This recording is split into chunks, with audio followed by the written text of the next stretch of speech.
Bismillahirrahmanirrahim. Assalamualaikum warahmatullahi wabarakatuh.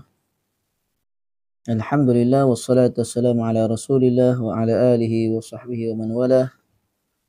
Insyaallah pada malam ini kita akan lanjutkan lagi pelajaran ataupun pembacaan dari kitab Matan Abu Syuja'.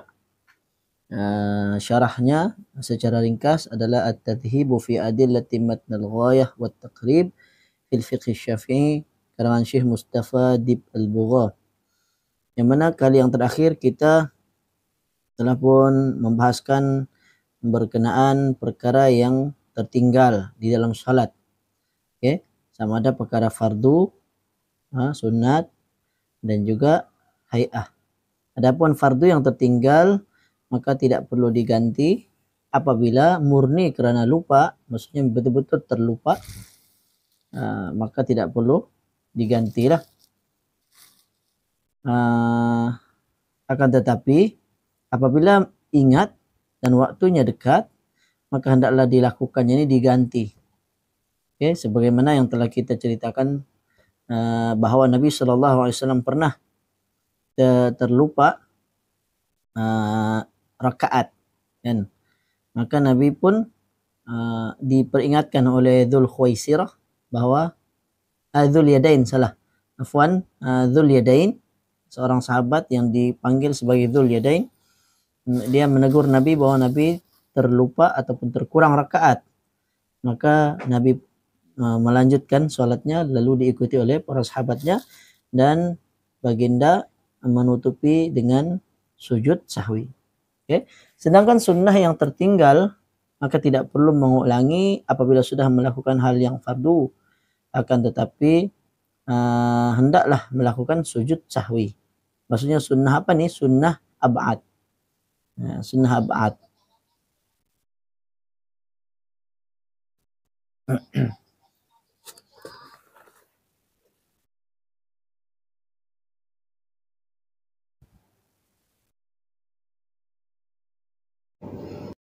Ya, sedangkan sunnah maksudnya sunnah yang ab'ad seperti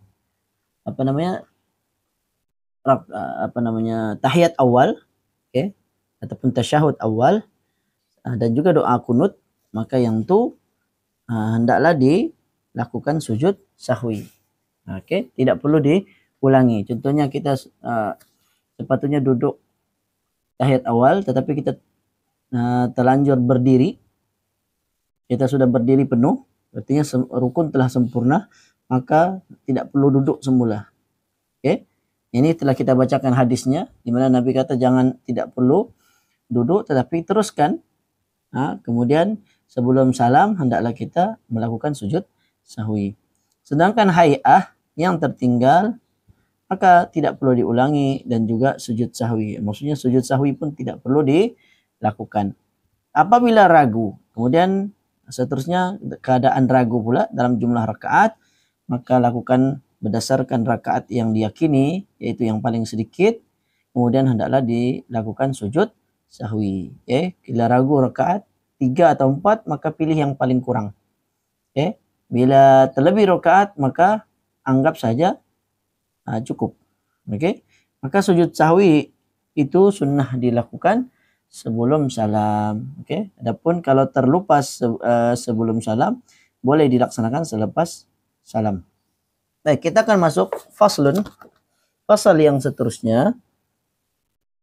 Wa khamsatu awqatin la yusalla fiha illa salatun laha sababun ba'da salati subhi hatta tatlu'a asy-syamsu wa 'inda tulu'iha hatta tatakamala wa tartafi'a qadra rumhin wa idza stawat hatta tazula wa ba'da salatil 'asri hatta taghruba asy-syams wa 'inda al-ghurubi hatta yatakamalu ghurubuha. Ada 5 waktu yang tidak boleh melakukan solat kecuali solat yang memiliki sebab, yaitu setelah solat subuh sehinggalah terbit matahari. Ketika terbit matahari sehingga sempurna dan naik sekitar 1 tombak. Ketika matahari tepat di tengah sehinggalah condong ni tergelincir. Kemudian setelah salat asar sehinggalah matahari terbenam, dan ini ketika matahari terbenam sehinggalah sempurna terbenamnya.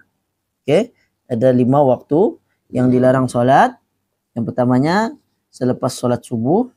Kalau dari segi dalilnya, Nabi SAW bersabda, hadis riwayat Bukhari dan Muslim. Kata Nabi, la salata ba'da subhi hatta tartafi'a asy-syamsu wa la salata ba'da al-'asri hatta taghib asy-syams. Hadis daripada Abu Sa'id Al-Khudri, dia kata, aku mendengar Rasulullah SAW bersabda, tidak ada solat, ini tidak boleh, janganlah kamu solat setelah subuh sehinggalah naik matahari. Tartafi asy-syams, maksudnya kira-kira setinggi tombak. Maksudnya ini waktu duha lah, sehingga waktu duha. Kemudian wala salata ba'dal asri, begitu juga tidak ada solat selepas asar, hatta taghib asy-syams, sehinggalah terbenamnya matahari. Maksud tidak ada solat ni maksudnya janganlah solat. Ini larangan untuk melakukan solat. Jadi kita tidak boleh solat pada waktu-waktu tersebut.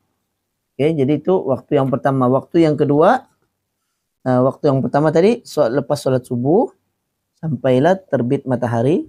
Ini terbit matahari kalau ikut syuruk lah. Syuruk tu adalah waktu terbitnya matahari. Kemudian tempoh syuruk dan waktu duha tu kurang lebih 15 ke 20 minit. Kemudian waktu yang dilarang yang kedua, ketika matahari terbit kira-kira setinggi tombak. Kita tengok dulu apa dalilnya. Hadis riwayat Muslim dari Uqbah bin Amir menyatakan, ada 3 waktu yang mana kami dilarang oleh Rasulullah SAW untuk mengerjakan solat serta menguburkan jenazah pada waktu tersebut. Kemudian Nabi pun menyatakan ketika mana terbit matahari dengan terik. Ini ketika terbitnya matahari dengan terik, maksudnya hampir-hampir waktu tengah hari lah, sehingga naik ketika matahari tepat di pertengahan sehingga condong ataupun sehingga dia tergelincir ke arah barat, dan manakala matahari condong ke barat untuk terbenam. Maka hadis-hadis tentang larangan ini merujuk kepada keharaman. Ada juga yang kata makruh lah. Artinya tapi yang lebih tepat haram, tapi yang dimaksudkan haram di sini ya ini solat mutlak lah, solat mutlak. Adapun orang yang belum mengerjakan solat fardu maka tidak ada larangan. Demikian juga kalau ada sebab tertentu, contohnya mengerjakan tahiyatul masjid, maka tidak ada larangan. Begitu juga ketika sekiranya ada orang yang hendak disolatkan, ada orang, contohnya ada jenazah, maka boleh kita kerjakan. Cuma sebaik-baiknya dihindarilah dari waktu-waktu yang dilarang tersebut, melainkan tidak ada waktu lain melainkan waktu tersebut. Ada lagi hadis lain, coba kita baca dahulu di dalam kitab ini. Dari hadis riwayat Bukhari dan Muslim dari Anas, Nabi SAW bersabda, man nasiya salata falyusalli idza dzakaraha la kafarata laha illa dzalika. Siapa yang tidak mengerjakan solat kerana lupa, maka tidak hendaklah dia mengerjakannya ketika ia teringat, kerana tidak ada kafarah selain daripada itu. Ini maksudnya orang yang belum mengerjakan solat maka tidak ada larangan lah, meskipun pada waktu yang dilarang ini. Allah Subhanahu wa taala berfirman, wa aqimis salata li dzikri, dirikan salat untuk mengingatiku. Ini dalil penguat kepada hadis Nabi, sesiapa yang terlupa maka hendaklah dia melakukan salat. Kemudian ada juga lagi satu hadis juga riwayat Bukhari dan Muslim dari Ummu Salamah menyatakan Rasulullah SAW salat 2 rakaat setelah asar. Maka aku bertanya kepada baginda tentang perkara itu. Baginda menjawab, wahai anak perempuan Abu Umayyah, engkau bertanya tentang salat 2 rakaat setelah asar, sesungguhnya tadi ada tetamu yang datang dari Bani Abdul Qais, maka mereka menghalang aku untuk mengerjakan sholat sunat 2 rakaat ba'diyah zuhur. Oleh karena itu aku mengerjakannya sekarang. Jadi ini dalil tentang orang yang mengqadha sholat selepas asar. Ini selepas asar sepatutnya tidak ada sholat, tapi dia mengerjakan sholat selepas asar itu adalah sholat ba'diyah zuhur. Ini sholat sunat 2 rakaat selepas zuhur yang dikerjakan selepas asar. Nah, oke, ini tidak dilarang sekiranya kita hendak menggantikan. Oke, adapun kalau saja-saja ataupun dengan anggapan ada sholat sunat selepas asar, maka yang benar tidak ada sholat sunat selepas asar. Jadi kalau ikut tadi dikata tadi setelah sholat subuh, maksudnya tidak ada sholat tertentu. Ketika matahari terbit, nah kira-kira setinggi tombak. Maksudnya nih kalau kira ini waktu duha lah, kan? Waktu duha. Nah, melainkan kita mengerjakan sholat duha. Wallahu a'lam, saya dah pasti. Kalau ikutkan, kalau digabungkan sebenarnya waktu larangan ni ada 3 lah. Ya, tetapi yang dinyatakan dalam matan Abu Syuja ni ada 5. Okay. Dia kata selepas subuh, kemudian ketika matahari terbit, kemudian ketika matahari tepat berada di pertengahan sehingga ianya condong ke barat ataupun dia tergelincir. Ini tepat, maksudnya tengah hari betul-betul, sebab masa itu panas terik, kan? Kemudian yang keempatnya setelah sholat asar, yang kelimanya ketika matahari terbenam. Nah ini ketika maghrib. Nah, oke. Ketika matahari terbenam ini waktu maghrib sudah. Kalau digabungkan dia sebenarnya ada 3 waktu lah. Nah, secara umumnya ada 3 waktu yang dilarang. Wallahu a'lam. Itu secara ringkas, saya tidak bahaskan secara lebih detail lagi. Kita pergi kepada seterusnya, faslun. Wa salatul jama'ati sunnatun muakkadatun wa 'alal ma'mumi ayyanwiya al-i'timama dunal imami wa yajuzu an ya'tammal hurru bil 'abdi wal balighu bil murahiqi wa la tasahhu qudwatu rajulin bimra'atin wala qari'in bi ummi wa ayyu mawdi'in shalla fil masjid bi salatil imami fihi wa huwa 'alim bi salatihi ajza'ahu ma lam yataqaddam alaihi wa in shalla kharij al masjid wal ma'mumu qariban minhu wa huwa 'alimun bi salatihi wala ha'ilu hunaka jaza. Oke. Salat jemaah itu hukumnya sunat muakkad. Makmum harus berniat menjadi makmum, sedang imam tidak wajib berniat menjadi imam. Sedangkan imam tidak wajib berniat menjadi imam. Sebetulnya seorang makmum dia tidak berniat jadi imam, tapi boleh diangkat menjadi imam. Jadi yang wajib berniat sebagai makmum adalah makmum lah. Adapun imam, dia niat solat saja seperti biasa pun boleh menjadi imam. Boleh orang yang merdeka bermakmum kepada budak, berarti hamba. Boleh orang yang merdeka. Yajuzu ayya'tammal hur bil abdi. Boleh orang yang merdeka bermakmumkan dari seorang hamba. Kemudian orang yang baligh pada yang belum baligh.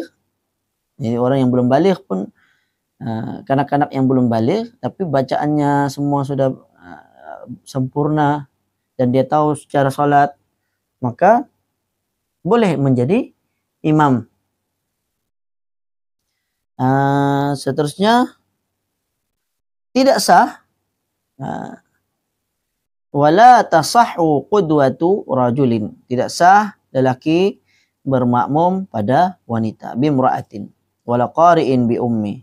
Begitu juga orang yang pintar membaca Al-Quran kepada orang yang buta huruf. Maka maksudnya lelaki tidak boleh berimamkan wanita.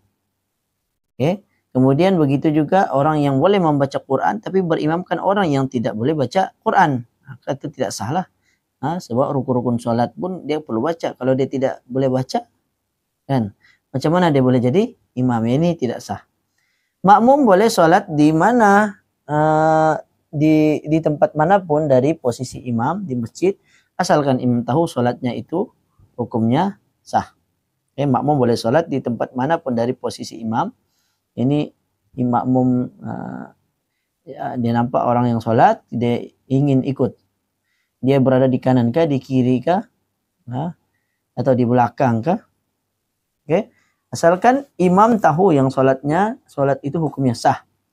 Dan selagi tidak mendahului perbuatan imam. Jangan mendahului perbuatan imam. Itu boleh membatalkan sholat. Apabila imam sholat di masjid sedangkan makmum berada di luar masjid yang dekat dan imam tahu atas sholat makmum, maka tidak ada penghalang di antara keduanya, maka hukumnya boleh.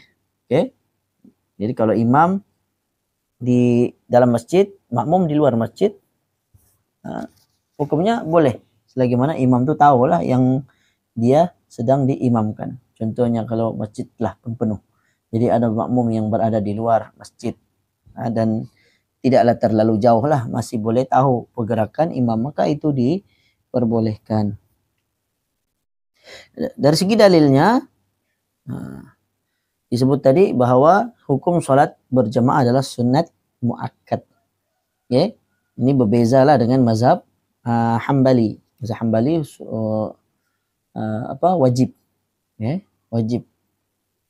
Atau ada sebahagian mazhab yang lain mengatakan fardu kifayah. Adapun dalam mazhab Syafi'i hukumnya sunat muakkad, baik lelaki maupun perempuan, karena hadis Nabi riwayat Bukhari dan Muslim dari Abdullah bin Umar di mana Rasulullah sallallahu alaihi wasallam bersabda, "Salatul jama'ati tafdulu salatal faddi bi sab'in wa 'ishrina darajah." Salat secara berjamaah itu lebih afdal berbanding salat secara bersendirian dengan kelebihannya atau keutamaannya 27. Sab'in. Dalam ini bisa ma'in, tersalah. Kalau dalam kitab terjemahan ini dia bawa lafaz bahasa Arab yang tersalah, bisa ma'in, bisa ba'in, ba'ishrin, artinya 27 darjat. Walaupun ada hadis yang lain menyatakan 25 darjat, ada khilaf ulama. Ataupun ada dua riwayat lah. Dan sebagian ulama menggabungkan, maksudnya tidak ada pertentangan. Karena salat secara berjemaah setiap orang keadaannya berbeza-beza. Ada yang dari awal dia dapat ikut. Ada yang muafiq dari awal sampai habis. Ada pula orang yang mungkin dia ikut dari pertengahan, maka dia masbuk. Maka sebab itu pahala berbeza-beza. Jadi demikianlah dari sudut pahala tadi pahala. Cuma namun yang lebih sahih dinyatakan oleh penulis kitab, dia kata salat secara berjamaah hukumnya adalah fardu kifayah bagi setiap lelaki yang beriman. Yang mukim, bukan beriman, yang mukim maksudnya orang yang tidak bermusafir, sehingga syiar Islam secara berjamaah semakin kelihatan. Mungkin dalam mazhab Syafi'i ada dua pandangan, satu sunat muakkad, ada lagi satu pandangan adalah fardu kifayah. Maka mana yang lebih tepat, sunat muakkad atau fardu kifayah? Lebih tepatnya fardu kifayah lah di sisi mazhab Syafi'i. Mazhab Syafi'i kan terkenal ada dua pandangan, ada pandangan qaul qadim, ada qaul jadid. Begitu juga ada ulama-ulama dalam mazhab Syafi'i yang berbeza-beza, mungkin ijtihad ataupun pandangan yang mu'tamad di dalam mazhab Syafi'i adalah fardu kifayah. Sehingga syiar Islam itu lebih nampak lah, lebih kelihatan. Kalau sekiranya dikata sunat saja, akhirnya semua orang pun tidak mengerjakan. Jadi lebih tepatnya fardu kifayah. Fardu kifayah ini maksudnya apabila seorang telah mengerjakan atau ada di antara community ataupun satu tempat tu ada yang mengerjakan, kurang-kurangnya ada 2 orang, satu imam, satu makmum, maka seluruh community yang ada di satu tempat tersebut terselamatlah ataupun bebas daripada mendapatkan dosa. Oke, jadi itu maksud fardu kifayah. Beza dengan fardu ain. Kalau mazhab Hambali fardu ain hukumnya. Orang yang mengerjakan salat secara berjamaah. Itu dalam mazhab Hambali. Apa dalilnya? Dalilnya adalah disebut di dalam hadis riwayat Abu Daud juga Ibnu Hibban, disahihkan oleh Ibnu Hibban, ma min thalathin fi qaryatin wala badwin la tuqamu fihimul jama'ah wala fi riwayatin as-salatu illa istahwadha alaihim asyaitan. Apabila ada 3 orang di dalam sebuah desa atau kampung, lalu di sana tidak didirikan salat secara berjamaah. Maksudnya ini larangan. Di sebuah kampung tidak boleh tidak didirikan salat secara berjamaah, mesti ada. Sekurang-kurangnya ada jemaah yang didirikan. Dalam riwayat yang lain ada tambahan as-salatu, maka salat itu maksudnya yang mana tidak dikerjakan secara berjemaah, maka syaitan akan menguasai ataupun mengalahkan mereka. Kemudian pembahasan yang seterusnya dalam matan yang sama, seorang makmum wajib untuk berniat solat secara berjamaah, manakala imam tidak wajib berniat menjadi imam, walaupun dia boleh jadi imam. Ini ijtihad ulama dalam mazhab Syafi'i lah. Walaupun sebenarnya hakikatnya semua amalan kita berdasarkan niat. Nabi SAW bersabda, innamal a'malu binniyat. Semuanya setiap amalan bergantung pada niat. Maka kalau ikutkan pandangan yang lebih selamatnya, setiap orang mesti kena berniat. Kan? Imam mesti niat imam, makmum mesti niat makmum. Tapi macam mana keadaan kalau seorang tu salat sendirian, kemudian tiba-tiba ada orang datang dan ingin jadikan dia sebagai imam, sebagaimana dalam hadis-hadis Nabi. Sebab itu dari situ nampak jelas bahwa makmum dia kena niat jadi makmum, berbeza dengan imam, dia tidak perlu niat sebagai imam. Kalau dia niat salat secara bersendirian, dia boleh dijadikan sebagai imam. Itu pandangan yang lebih selamatlah. Orang yang merdeka boleh bermakmum kepada hamba, dan orang yang baligh boleh bermakmum kepada anak remaja. Yakni anak yang mendekati usia baligh atau disebut sebagai mumayyiz. Dan ini telah diriwayatkan oleh Imam Bukhari bahwa Amr bin Salamah radhiyallahu anhu pernah berimamkan kaumnya yang mana usianya masih 6 atau 7 tahun. Jadi Amr bin Salamah nih dia jadi imam. Masa itu dia cuma 6 atau 7 tahun. Sekitar 6-7 tahun dia sudah jadi imam. Padahal dia belum baligh. Tapi dia memang seorang yang ahli, maksudnya tahu ayat-ayat Al-Quran dan tahu tata cara salat, maka boleh dijadikan sebagai imam. Jadi imam tidak ada syarat menjadi imam mesti sudah baligh.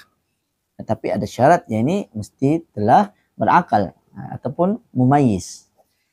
Seorang lelaki boleh bermakmum, tidak boleh bermakmumkan wanita. Perempuan tidak boleh. Macam dahulu pernah timbul ada satu kumpulan di mana mereka jadikan wanita sebagai imam. Makmumnya pula bercampur laki perempuan. Ini tidak sah. Salat mereka tu, bahkan pandangan mereka ni adalah pandangan yang sesat, yaitu daripada golongan Islam liberal. Jadi perlu hati-hati. Ada satu video saya pernah tengok, dia orang cerita, ini di mana? Di luar negara lah. Dia orang pergi satu masjid, ternyata imam dia perempuan,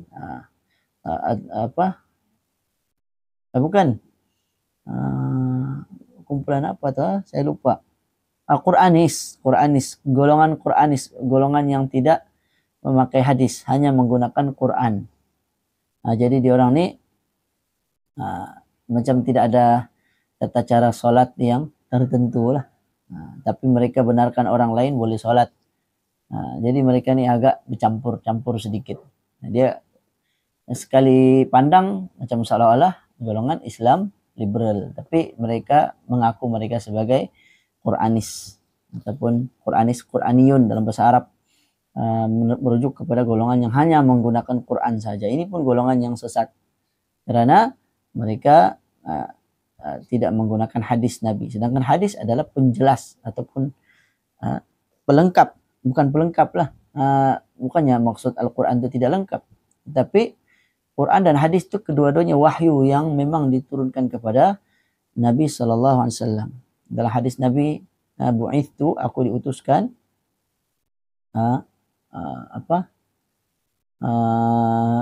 aku diutuskan dengan Al-Quran, dengan membawa Quran, wa mithlu ma'ahu, dan yang semisal dengan Al-Quran, yang seperti Al-Quran, dan dijelaskan oleh para ulama maksudnya hadis Nabi. Oke, jadi itu secara umum. Kemudian seorang yang fasih membaca Quran, seorang yang qari, tidak boleh bermakmum kepada seorang yang ummi, seorang yang buta huruf. Ya. Imam Abu Daud dan lain-lain meriwayatkan dari Malik bin Al-Huwairith, dia menyatakan, aku mendengar Rasulullah sallallahu alaihi wasallam bersabda, man zara qauman fala ya ummu wal ya ummahum rajulun minhum. Sesiapa yang mengunjungi sesuatu kaum, maka janganlah dia menjadi imam bagi salat mereka. Imam hendaklah dipilih dari seorang lelaki dari kalangan mereka. Maksudnya kalau kita datang ke satu perkampungan, jangan kita yang jadi imam, tapi mereka lah yang jadi imam karena mereka yang ketua di tempat tersebut. Oke? Jadi dari hadis ini dapat difahami seorang wanita tidak boleh menjadi imam bagi satu kaum. Selagi mana terdapat lelaki. Dari sudut kefahamannya. Dari segi kefahaman ataupun pandangan para ulama pun menyatakan, dari sudut sejarah pun memang tidak pernah berlaku dan tidak dibenarkanlah seorang wanita menjadi imam bagi kaum lelaki. Selagi mana ada lelaki. Kalau memang semua perempuan, maka perempuan boleh jadi imam dari kalangan sesama perempuan. Oke? Kemudian dimanapun kedudukan seorang makmum yang mengikuti imam di sebuah masjid, selama mana dia mengetahui pergerakan imam, maka hal itu sah baginya sepanjang dia tidak lebih maju dari saf imam. Ini syaratnya mesti di belakang imam lah. Nah, seandainya solat imam di dalam masjid dan makmum berada di luar yang dekat dengan masjid, namun dia dapat mengetahui gerakan imam, maka selama tidak ada penghalang, maka ianya diperbolehkan. Jadi mudah sekali. Okay? Mudah saja. Jadi tidak ada maksudnya kewajiban mesti dalam masjid. Kalau misalnya masjidnya kecil, bersambung dengan jamaah di luar masjid, maka tidak jadi masalah. Okay? Bahkan kalau di Masjidil Haram tuh, saya ingat dulu, memang ada satu jemaah, dia orang jauh sedikit, tapi memang tahu lah sebab ada speaker. Nah, dia tahu pergerakan imam yang ada di Masjidil Haram dan mereka masih di dalam tanah haram. Oke, jadi menurut sebagian ulama, selagi mana dalam tanah haram tuh dan dia tahu pergerakan imam di Masjidil Haram, maka bolehlah. Nah, lagipun dia berjamaah, jangan kita seorang. Oke, kalau kita seorang-seorang itu ada larangan lain. Yang mana ada sebuah hadis, ini tidak ada dalam kitab ini, menyatakan bahwa orang yang solat bersendirian di belakang imam, maka setelah habis solat Nabi suruh dia solat semula karena dia belum lagi solat, kata Nabi. Maksudnya kalau kita berada di belakang seorang-seorang sendirian dan tidak ada makmum di depan yang lain, kita sengaja memilih untuk bersendirian, maka solat dikira sebagai tidak sah. Sebagian ulama mengatakan mesti ada berpasangan lah, menunjukkan mereka sembahyang secara berjamaah. Melainkan ada juga ulama yang berikan pengecualian, melainkan benar-benar makmum telah penuh sesak di hadapan dan di depan imam pun sudah ada pasangan. Maksudnya kalau kita berimam kan, imam kemudian jamaah di depan penuh dari kanan ke kiri sehingga tidak ada lagi ruang, dan kemudian sepatutnya kita kena pergi sebelah kanan imam. Di sebelah kanan imam menjadi makmum. Tapi kalau tidak ada ruang dan tidak boleh masuk di situ, maka barulah ketika itu boleh sholat sendirian di belakang. Itu pun jangan jauh dari jamaah lah. Ini ada orang kadang-kadang sembahyang dalam masjid yang sama, imam jemaah tuh di depan, dia dipilih belakang sekali seorang-seorang. Nah, yang inilah yang dikatakan sebagai sholatnya tidak sah. Wallahu alam, saya kira cukup dahulu untuk malam ini. Nanti kita akan sambung lagi insyaallah. Mudah-mudahan ada manfaatnya. Aku qouli hadza wa astaghfirullahaladzim li wa lakum wa sallallahu ala nabiyina Muhammad wa ala alihi wa sahbihi wa baraka wasallam. Assalamualaikum warahmatullahi wabarakatuh.